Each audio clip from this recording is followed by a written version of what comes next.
Estamos hablando de la dirección de Dios. ¿Cuántos necesitan la dirección de Dios? Es muy importante revisar un poquito, ni siquiera en un 10% lo vamos a revisar, pero vamos a entender. Es importante revisar un poquito la historia de lo que es la dirección de Dios en el hombre, para que entendamos varias cosas. Una de ellas, Dios siempre ha estado interesado en que el hombre lo escuche. ¿Sí está entendiendo eso? Nunca es propósito de Dios guardar silencio y dejar al hombre a la deriva. No.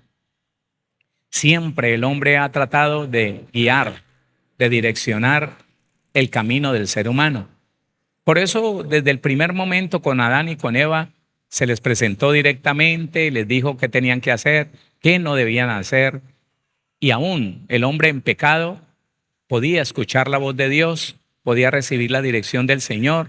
Y solamente porque no lo quisieron obedecer, es que, bueno, el ser humano cayó, el ser humano pecó y toda la descendencia del hombre empezó a nacer impregnada de ese pecado del primer hombre que desobedeció. Sin embargo, Dios siguió hablando hasta que el Señor escogió un pueblo. A través de Abraham levantó a Moisés y a Moisés le encargó que recogiera una familia, un pueblo para él, un pueblo muy especial, el pueblo de Israel. Y quiso hablarle a todos y quiso hacerles saber que él estaba interesado en que el pueblo lo escuchara, en que cada persona tuviera una comunión directa con él. Pero el pueblo se asustó. El pueblo dijo, no, nos da miedo. Póngale atención a una cosa que es muy importante. El alma del ser humano es consciente del pecado con que fue infectado en el momento que llegó al vientre, que le dio lugar a esa criatura donde el alma vino a vivir. El alma es consciente de la culpa que siempre ha tenido por el pecado. Entonces el alma le da temor, y sobre todo en el Antiguo Testamento, que sabían que si la persona no estaba dispuesto, no estaba en santidad y aparecía la gloria de Dios, lo mataba. Entonces el pueblo de Israel se llenó de miedo y dijo, no, venga, nos da miedo que Dios nos hable a nosotros. Más bien que te hable a ti, Moisés, y tú hablarás con nosotros. Y le decía anoche, y se lo seguiré diciendo, que eso lo heredamos nosotros. Hoy en día es más fácil para un cristiano confiar en lo que le diga un hombre, que porque tiene un ministerio, que porque tiene unos dones. Entonces el ser humano, el cristiano, le parece muy fácil preguntarle a alguien, ¿qué hago? Pero tenés la Biblia, no, pero dígame, ¿qué hago? Gracias a Dios he ido como instruyendo al pueblo del Señor, que no me digan cosas como esta. Pastor, lo que usted me diga, eso hago. No me haga erizar, no me haga llenar de temor de Dios. ¿Cómo se le ocurre? ¿Cómo alguien le va a decir a otro hombre, pastor, o lo que sea, lo que usted diga, eso hago? Nunca, hermano, jamás. ¿No ve que ningún ser humano es Dios? Escúcheme, ningún ser humano es Dios.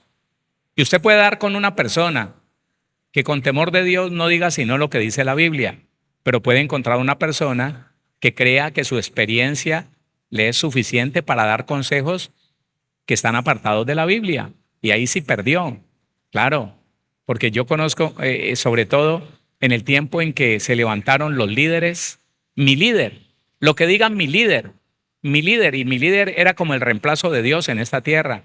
Y si mi líder me decía, meta la cabeza en un hueco, hay que meterla porque a mi líder no se le puede desobedecer. Oiga, y qué malas experiencias, hermano. Qué experiencias tan desastrosas. Porque eran un hombre y no mostraba la Biblia, sino que sentía por sentimientos, por sentires. Siento, hermano del Señor, que usted tiene que salir de esa casa, pero es mi casa, es mi esposa, no importa. Pero yo siento del Señor que usted se tiene que ir de ahí, y le pesó toda la vida. Entonces, siempre, todo el tiempo, Dios ha querido que el ser humano lo escuche y se deje dirigir por él, no por otra persona, no por otra forma, no, por él. Entonces quedamos en que el pueblo de Israel dijo, no quiero escuchar a Dios, que le hable a usted y usted hábleme a mí. y lo que usted me diga, eso voy a hacer. Así le dijo el pueblo de Israel en colectivo, ¿no? En colectivo, en plural.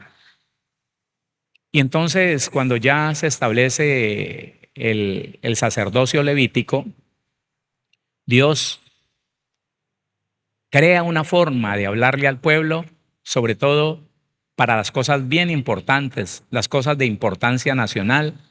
Y al final, esto del Tumín y el Turín, del Urín y el Tumín, terminó siendo el recurso para los reyes, para los sacerdotes, preguntarle al Señor a través del efod, que tenían esos dos objetos, que algunos dicen que eran piedras, yo no le puedo asegurar que eran piedras, no, eran dos objetos.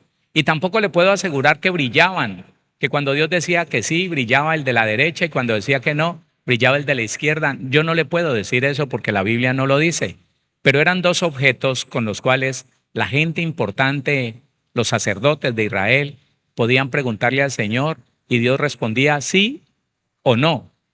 Eso es. Entonces les voy a dar el ejemplo. Vamos a iniciar donde terminamos ayer. Le voy a dar el ejemplo.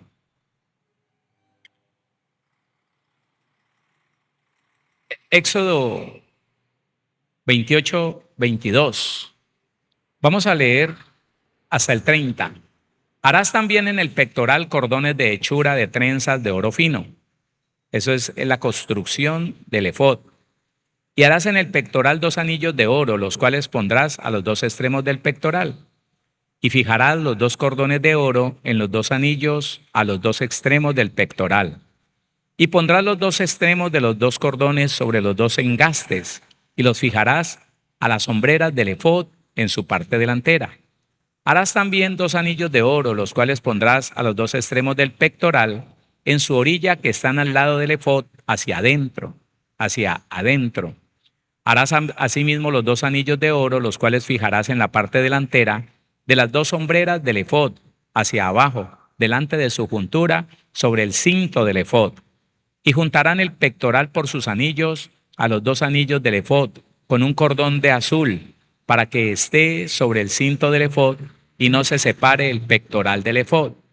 Y llevará Aarón los nombres de los hijos de Israel en el pectoral del juicio. ¿Cómo se llamaba el pectoral que tenía el efod? El pectoral del juicio. ¿Qué es juicio? ¿Condenación? No. En el juicio todavía no hay condenación. En el juicio hay un estado, hay un compromiso de entrar a cuentas con Dios, a cuentas con los demás. Dice, y llevará Aarón los nombres de los hijos de Israel en el pectoral del juicio sobre su corazón, cuando entre en el santuario por memorial delante de Jehová continuamente. Y pondrás en el pectoral del juicio Urim y Tumim. Entonces la palabra Urim no dice otra cosa sino Urim, para consultar, para ir a juicio. Y Tumim, ¿qué significa Tumim? No dice nada, dice en el pectoral del juicio, Urim y Tumim. Nada. No se sabe si son piedras, no se saben si eran pedazos de algún metal precioso, no se sabe. Pero lo llaman Urim y Tumim. Y pondrás en el pectoral del juicio Urim y Tumim, para que estén sobre el corazón de Aarón, y cuando entre delante de Jehová, y llevará siempre Aarón el juicio de los hijos de Israel sobre su corazón delante de Jehová. Entonces, al sacerdote se le daba una responsabilidad impresionante, hermano.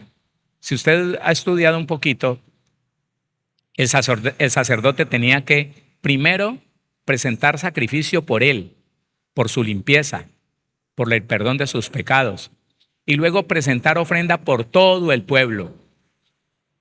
Hay muchas cosas que decir con relación a cuándo se va a iniciar de nuevo.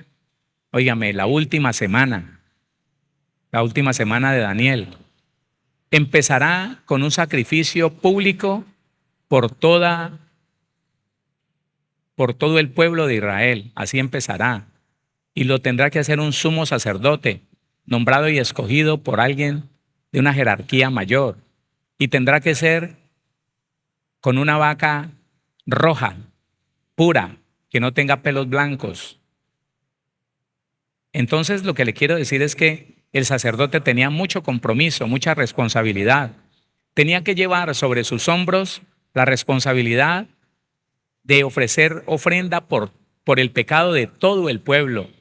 Eso es, usted lo puede leer en Levítico, y eso, hermano, es derramar la sangre de ese animalito en un recipiente y mezclarlo con algunas cosas y empezar a regar esa sangre en el altar, a regar al pueblo esa sangre,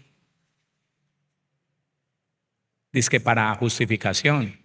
Usted y yo estamos siglos adelantados a eso. Tenemos a Jesucristo y a la sangre que nos justificó. Bueno, pero le estoy diciendo cómo se comunicaba Dios con esos personajes. Ya el Señor no le volvió a hablar a la humanidad, a las personas, a la gente del común. Ya no, ya no. Y es tan importante leer estas cosas, ¿sabe por qué? Porque cuando hay doctrinas que quieren sacar de allá, rebuscar del Antiguo Testamento cosas, usted tiene que saber qué pasa con eso. ¿Qué sucede? Por ejemplo, me di cuenta de una congregación, dizque cristiana, que según ellos tienen Urim y Tumim.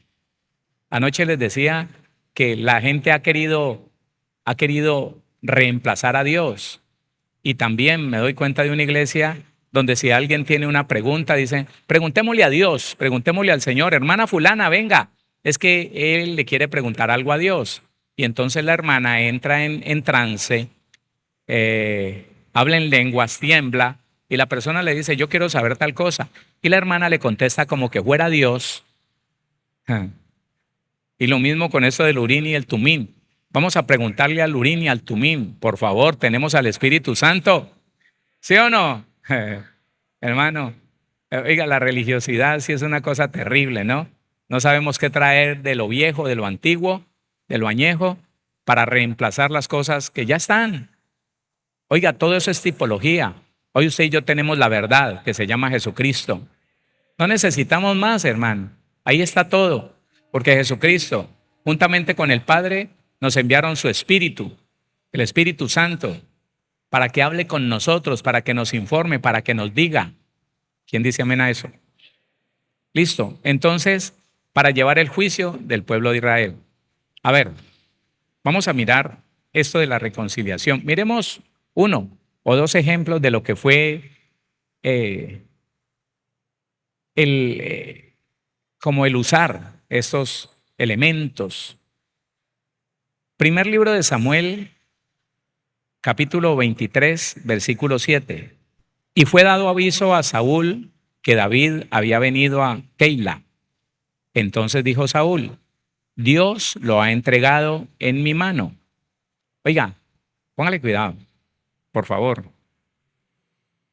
A nosotros nos sirve tanto el ejemplo que Dios nos da con el pueblo de Israel y con los reyes. Póngale cuidado la situación de Saúl. Saúl nunca quiso obedecer lo que Samuel le dijo. No. Él se resistió a lo que Samuel le dijo y a lo último, públicamente, renunció a dejarse guiar por Dios a través de Samuel. No, no quiso. Empezó a volverse enemigo de los que le ayudaban, David. Empezó a hacer su capricho y quiso fortalecerse en el reinado en su propia voluntad, por encima de lo que Dios dijera, porque él se dio cuenta, escúcheme, Saúl se dio cuenta que Dios había mandado a ungir a David por rey, y él nunca quiso agachar su cabeza y decirle, Señor, lo que tú hayas decidido, lo voy a hacer. No, él se enseñoreó y se arraigó del trono por encima de la voluntad de Dios. Y a veces, hermano, para que nos cuidemos nosotros, no para que critiquemos a alguien, para que tengamos cuidado nosotros. A veces el cristiano sabe que está llevando la contraria a Dios, sabe que está desobedeciendo uno o más mandamientos de Dios, pero pretende que Dios le siga hablando. Pretende decir que es que Dios me dijo, que es que Dios me mostró, que me reveló. Pero si estás en contra de Dios, si sabes que lo que estás haciendo te hace enemigo de Dios porque es desobediencia, rebelión contra Dios. Y sin embargo, el diablo es tan tremendo que en el alma de esa persona rebelde le hace creer que Dios realmente está por él, que lo ayuda, que lo está respaldando en sus cosas. No, eso le pasaba a Saúl. Saúl sabía que Dios había puesto por rey a David. ¿Y sabe qué? Estaba diciendo, ay, que David está en Keila. Ah, Jehová me lo entregó en mi mano, lo voy a ir a matar. Qué engaño tan grande, hermano. ¿Eh? Que Dios le entregó a su ungido para que lo matara. Cuando David lo tuvo a la mano y nunca lo mató, dándole muestras de que él no iba a tocar al ungido de Jehová. Y Saúl sí se hacía como el engaño de que Dios le iba a permitir darle muerte al que él había ungido en reemplazo de él mismo, dice. Y fue dado aviso a Saúl que David había venido a Keila. Entonces dijo Saúl, Dios lo ha entregado en mi mano, pues se ha encerrado entrando en la ciudad con puertas y cerraduras. Y convocó Saúl a todo el pueblo a la batalla para descender a Keila y poner sitio a David y a sus hombres. Mas entendiendo David que Saúl ideaba el mal contra él, dijo a Abiatar, sacerdote. ¿Quién era Abiatar? Un sacerdote. Traed el efod. ¿Dónde estaba el urín y el tumín? En el efod, en el pectoral del efod. Y dijo David, Jehová Dios de Israel, tu siervo tiene entendido que Saúl trata de venir contra Keila a destruir la ciudad por causa mía. ¿Me entregarán los vecinos de Keila en sus manos? ¿Descenderá Saúl como ha oído tu siervo? Jehová Dios de Israel, te ruego que lo declares a tu siervo. Y Jehová dijo, sí, descenderá. Entonces yo quiero que lea esto, porque lo que se habla en teoría es que el urín y el tumín solamente decían sí o no, sí o no. Pero cuando el que lo consultaba le agradaba a Dios, no solamente le decía sí, no solamente le decía no, sino que le daba una explicación. Claro, eso es lo que pasa, hermano. A muchas personas le llega la percepción, el sentimiento de lo que tiene que hacer, pero a otros entonces les explica y les dice, hazlo de esta manera. Le dijo, sí, descenderá. Dijo luego David, me entregarán los vecinos de Keila a mí y a mis hombres en manos de Saúl. Y Jehová respondió, os entregarán. Ah, qué bendición, ¿sí o no? Pero sabemos que fue a través del urín y del tumín porque hizo traer el efod. Tráigame el efod y el Señor le habló a través de eso. Otro. En una situación bien difícil para David. Primer libro de Samuel 31. Eso fue una situación bien difícil para David. Léalo conmigo. 31. Cuando David y sus hombres vinieron a Siclag, el tercer día, los de Amalec habían invadido el Neguev y a Siclag, y habían asolado a Siclag y le habían prendido fuego. Y se habían llevado cautivas a las mujeres y a todos los que estaban allí, desde el menor hasta el mayor, pero a nadie habían dado muerte, sino que se los habían llevado al seguir su camino. Vino pues David con los suyos a la ciudad, y he aquí que estaba quemada, y sus mujeres y sus hijos e hijas habían sido llevados cautivos. Entonces David y la gente que con él estaba, alzaron su voz y lloraron, hasta que les faltaron las fuerzas para llorar. Las dos mujeres de David, Ahinoam, Jezreelita, y Abigail, la que fue mujer de Nabal, el de Carmel, también eran cautivas. Y David se angustió mucho porque el pueblo hablaba de apedrearlo. ¿Con quién andaba David? ¿Con buena gente o con amargados y pillos, endeudados? Ah, mire que David no fue jefe de buenas personas, no. Cuando él hizo su banda allá en el desierto donde se escondía de Saúl, se encontró amargados, endeudados y se hizo jefe de ellos. Y ellos dijeron, por lo malo que era, esto está sucediendo porque David nos llevó por allá a hacer unos asaltos, descuidamos a Siclag y ahora esto nos viene por culpa de él. Apedrémoslo. Ah, así paga el diablo al que bien le sirve. Y David se angustió mucho porque el pueblo hablaba de apedrearlo. pues todo el pueblo estaba en amargura de alma, cada uno por sus hijos y por sus hijas. Mas David se fortaleció en Jehová su Dios. Él no le creyó, se fortaleció y dijo, un momentico, hágame el favor y se ponen tranquilos, siéntense. Porque si se pone, no señor, se fortaleció en el Señor, les dijo, aquí tiene que haber orden, yo les voy a decir qué vamos a hacer. Y David consultó a Jehová diciendo, no, el 7. Y dijo David al sacerdote Abiatar, hijo de Ahimelech, yo te ruego que me acerques el efod otra vez. ¿Para qué? Para consultar el Urim y el Tumim. Y Abiatar acercó el efod a David. Y David consultó a Jehová diciendo, ¿perseguiré a esos merodeadores? ¿Los podré alcanzar? Y él le dijo, síguelos, porque ciertamente los alcanzarás y de cierto librarás a los cautivos. Mire, a mí me maravilla algo, descubrir que cuando alguien le agrada a Dios, Dios no lo deja confundir, Dios no lo deja engañar, ni siquiera le dice sí o no, le da las explicaciones, oiga, y le da la estrategia. Él iba por un sí o por un no, y el Señor llega y se la suelta toda. No te preocupes, los vas a alcanzar y vas a librar a todos, sin que falte uno. Ay, Señor, gracias. Diga conmigo dirección de Dios. ¿A usted le gusta eso? Y David consultó a Jehová diciendo, ¿perseguiré a estos merodeadores? ¿Los podré alcanzar? Y él le dijo, síguelos, porque ciertamente los alcanzarás y de cierto librarás a los cautivos.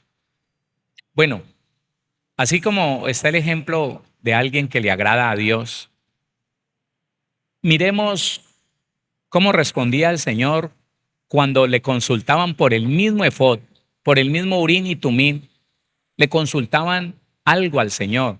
¿Cuál era la actitud de Dios o qué decía?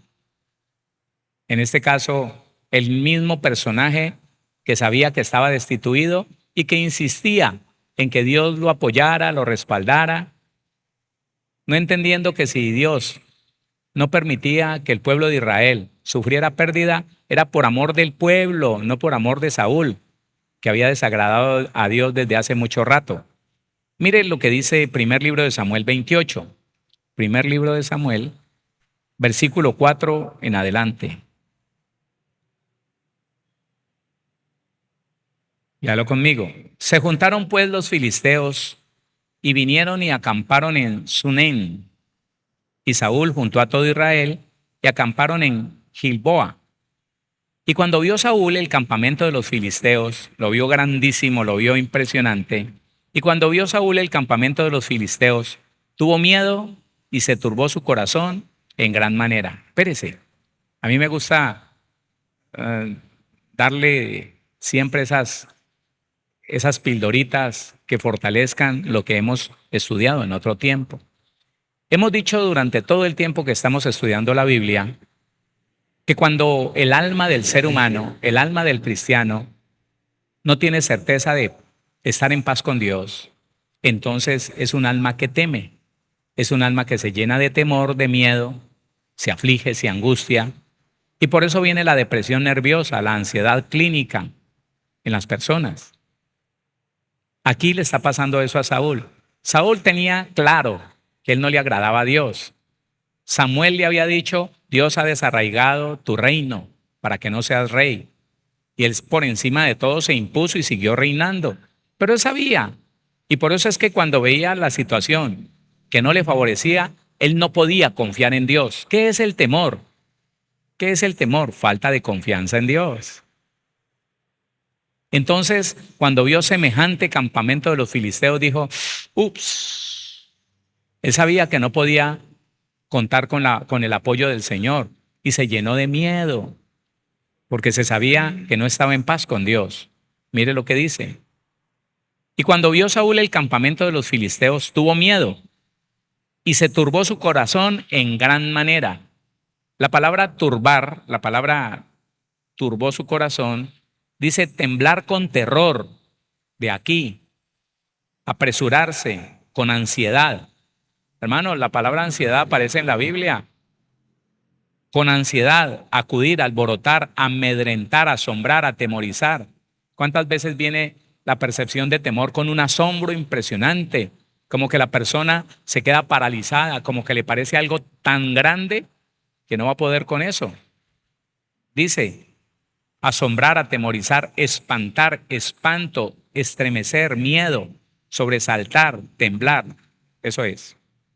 Listo, entonces dice, y se turbó su corazón en gran manera. Versículo número 6. Y consultó Saúl a Jehová, pero Jehová no le respondió, ni por sueños, ni por Urim, ni por profetas. ¿Mm? Mire, yo aprendí esto hace mucho tiempo. Yo deseo que Dios me hable y entiendo que cuando yo no le pongo cuidado al Señor, cuando yo no le pongo atención, Él puede usar al que Él quiera para hablarme. ¿Sí está entendiendo eso? Pero yo le creo más a alguien que no es cristiano. Yo le creo más que Dios puede usar a alguien de la calle que a un cristiano desobediente. Y yo lo he comprobado. Una persona con odio, con amargura, con resentimiento. Muchos de ellos se me han acercado y me dicen, tengo un mensaje de Dios para usted, pastor. Yo ahí mismo me despojo de toda prevención y le digo, claro, yo estoy dispuesto a escucharlo. Pero lo que me han dicho no ha salido. ¿Sabe por qué? Porque la persona maneja prepotencia, la persona maneja orgullo, la persona maneja un repudio, un rechazo, se siente superior y dice es que usted, y pone de sus palabras, pone de su humanidad, es que usted cree, es que usted piensa, que usted, y yo, bueno, en lo que atañe a usted, perdóneme, en lo que atañe al Señor yo voy a hablar con Él y lo que sea de Él yo lo voy a poner por obra. Claro. Y nunca he visto, hermano, que esas personas así le traigan a usted o a mí un mensaje verdadero. En cambio, ¿sabe qué? Varias veces he visto que la gente que está en la calle puede ser usada por Dios para mi bienestar. Yo les he contado, Palmira, año 2013. Hermano, el Señor me da una enseñanza impresionante. Y me bajo yo como siempre, me bajo lleno de gozo. Y se me acerca una señora y me dice, pastor, vengo desde el Reino Unido a conocerlo, porque cayó en mis manos una memoria como con 200 enseñanzas suyas. Y es una bendición, pastor. Y me dijo pues cosas. Y yo me quedé saboreando ese chicle, yo me quedé saboreando eso. Yo, uff. Y me entré para la oficina y uy, vinieron desde las Europas a conocerme.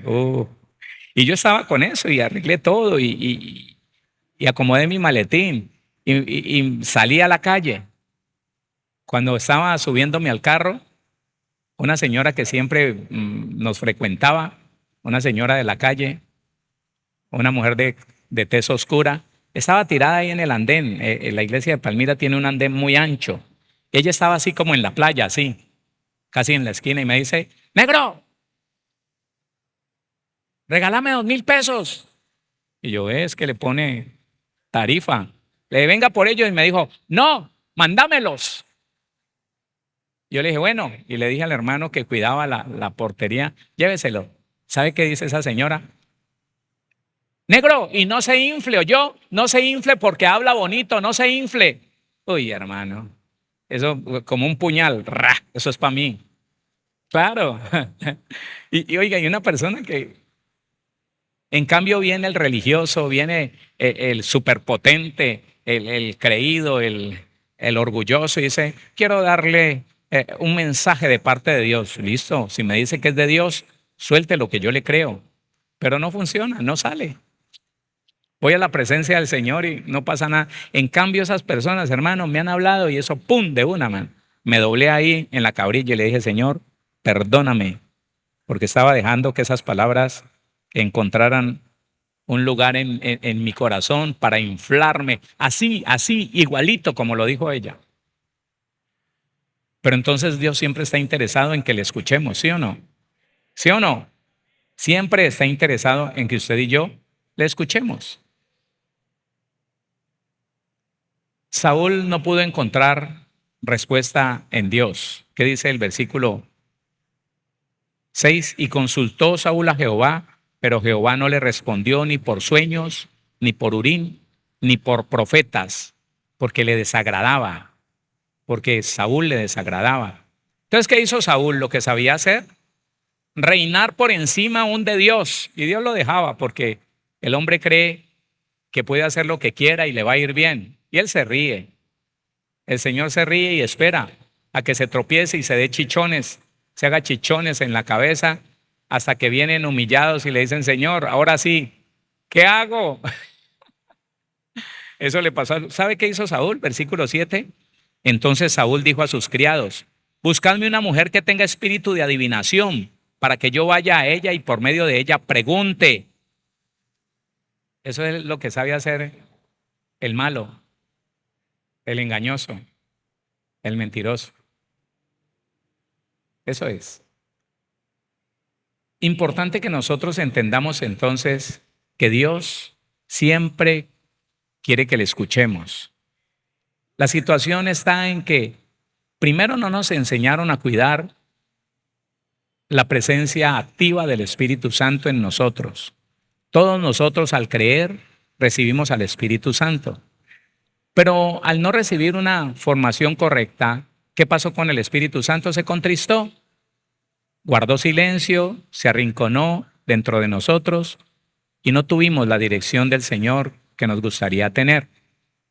De ahí en adelante el cristiano se conformó, sencillamente se resignó a hacer las cosas por intuición, porque a mí me parece, porque yo creo. Hermano, y eso es un enemigo terrible, hermano. La suposición es algo que desagrada tanto al Señor. No, es que yo creí, es que yo pensé. No, yo lo hice porque a mí me parecía. No, porque yo. ¿Por qué no le preguntas al Señor? Mire, hay formas muy claras de saber la voluntad de Dios. Me voy a adelantar un poquito. Mañana continuamos con esto, pero déjeme, en estos minutos que faltan, le digo algo. Cuando nosotros no escuchamos la voz de Dios, cuando no podemos consultarle ya no por Urim ni por Tumim, sino por el Espíritu Santo, cuando no lo podemos hacer, mire, es tan sencillo decirle al Señor, Señor, yo estoy dispuesto a que tú me estorbes en lo que no quieras que yo haga, pero por favor me facilites las cosas que tú quieres que yo haga. ¿Sabe cómo se llama eso? Abrir puertas, cerrar puertas. Claro. Entonces yo estoy hacia la expectativa. Y lo que se me dé, facilito, legalmente, yo lo hago. Pero lo que se vuelva un tropiezo, lo que se vuelva un complique, yo lo dejo quieto. Mire que también una vez resultó eso. Un hermano viene y me dice, pastor, ¿a usted qué le parece? Venden un carro muy barato. Le dije, ¿y qué carro es? Me dijo un Renault 4. Eso es muy viejo, mano. No, no, pero está buenecito. Mire, y lo están vendiendo, yo no sé si era por 700,000 pesos, algo así. Pastor, y yo le dije, mire, hermano, ¿sabe cómo usted va a la fija? Dígale al Señor, Señor, si eso me conviene, que todo se facilite, que ellos tengan papeles al día, que no me pidan que yo haga algún torcido, algún ilícito. Si todo se da así, en la legalidad, que uno sabe que a Dios le agrada, cómprelo, hermano. Pero si, oiga, si se le aparece un solo tropiezo, una sola dificultad, sepa que Dios no lo quiere comprando eso. Listo. Por el día domingo se apareció en el carro y me dijo, ¿qué tal, pastor? Y yo le dije, pues se ve bien, ¿no? Al final, ¿qué? Dijo, no, pastor, el diablo casi me roba la bendición. ¿Cómo así? Sí, pastor. Cuando yo fui y le dije, listo, ¿tiene todos los papeles? Me dijo, sí, pero es que hay algo, que es que a mí me están ofreciendo 1,000,000 de pesos por él. Y yo dije, yo no me voy a dejar robar la bendición. Escúcheme, ese es el cuento que ha destruido a muchos hermanos, que le ha quitado la bendición a muchos hermanos. Eso dice que pelee por la bendición. A mí la Biblia no me dice que pelee por la bendición. Y ponen al Jacob ahí que peleó con el ángel para decir que hay que pelear por la bendición. Deuteronomio 28:1 en adelante me dice que las bendiciones me seguirán si yo soy obediente, que yo no voy a tener que pelear por las bendiciones, que las bendiciones van a ir detrás de mí, me van a caer encima, me van a rodear y me van a obligar a disfrutar de ellas si soy obediente. ¿Sabe qué? Dele la gloria al Señor. Dele la gloria a Él.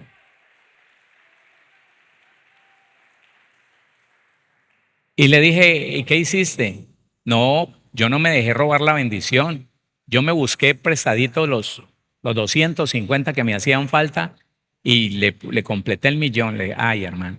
¿Y usted no vio eso como un tropiezo? Como que Dios le estuviera cerrando una puerta, como que Dios le estuviera diciendo, yo no quiero que lo compre. No, no, pastor, si es que está muy bueno, pastor. ¿Sabe qué? Tan bueno, a los 3 meses lo tenía más endeudado que nada.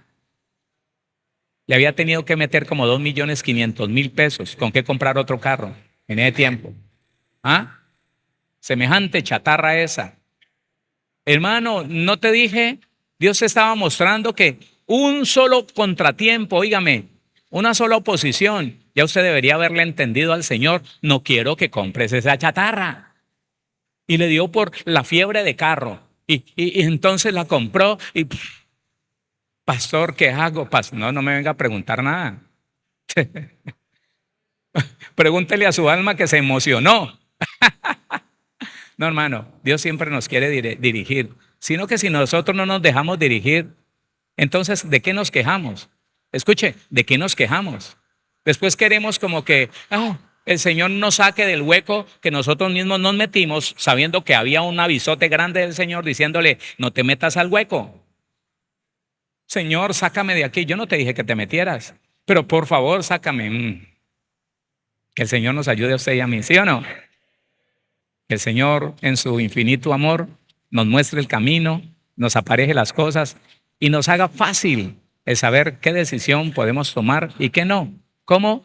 Pendientes de lo que Él apareja con libertad y pendientes de lo que Él pone tropiezo para que no lo hagamos. Esa es una de las formas que vamos a estudiar.